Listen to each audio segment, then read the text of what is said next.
ઇતિહાસ દર્શન ગુજરાત ચેનલમાં આપનું હાર્દિક સ્વાગત છે। આજે આપણે વાત કરીશું અમરેલી જિલ્લાના એવા પવિત્ર ધામની જ્યાં સાક્ષાત સેવા અને ભક્તિનો સંગમ જોવા મળે છે।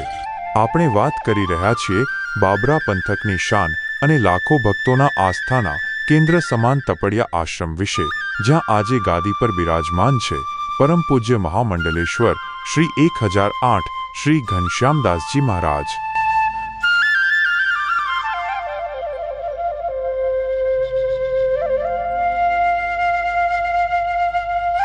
બાબરા પંથકની જનતાનો અતૂટ પ્રેમ બાબરા શહેર અને આસપાસના ગ્રામ્ય વિસ્તારોમાં જો કોઈનું નામ આદરપૂર્વક લેવાતું હોય તો તે છે પૂજ્ય ઘનશ્યામદાસ બાપુ।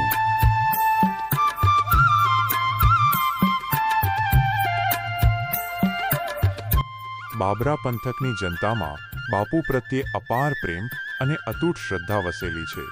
જ્યારે બાપુ આશ્રમમાં બિરાજે છે ત્યારે આખું બાબરા જાણે ભક્તિના રંગે રંગાઈ જાય છે।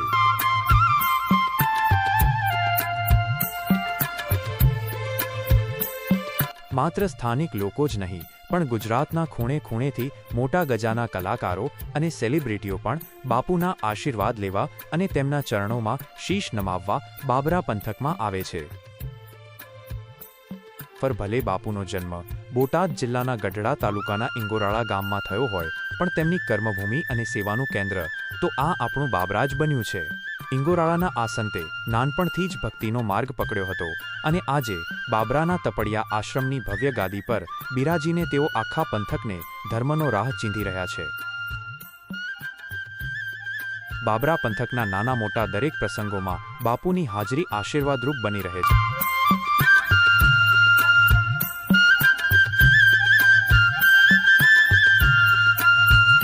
બાબરાના તપડિયા આશ્રમમાં બાપુ દ્વારા જે ગૌશાળા ચલાવવામાં આવે છે તે ખરેખર જોવા જેવી છે। અહીં ગીર ગાયોની અત્યંત નિષ્ઠાપૂર્વક સેવા કરવામાં આવે છે।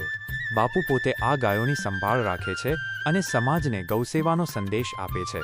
બાબરા પંથકમાં આ આશ્રમ માત્ર એક ધાર્મિક સ્થળ નથી, પણ પશુ પક્ષીઓ અને ગરીબ નારાયણની સેવાનું એક અખંડ ધામ છે।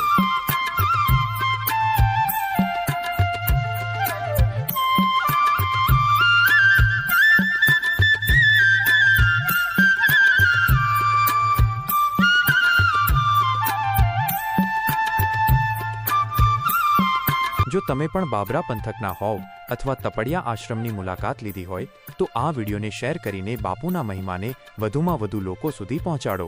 આવા પવિત્ર સંતના આશીર્વાદ આપણા ગુજરાત પર કાયમ રહે તેવી અભ્યર્થના।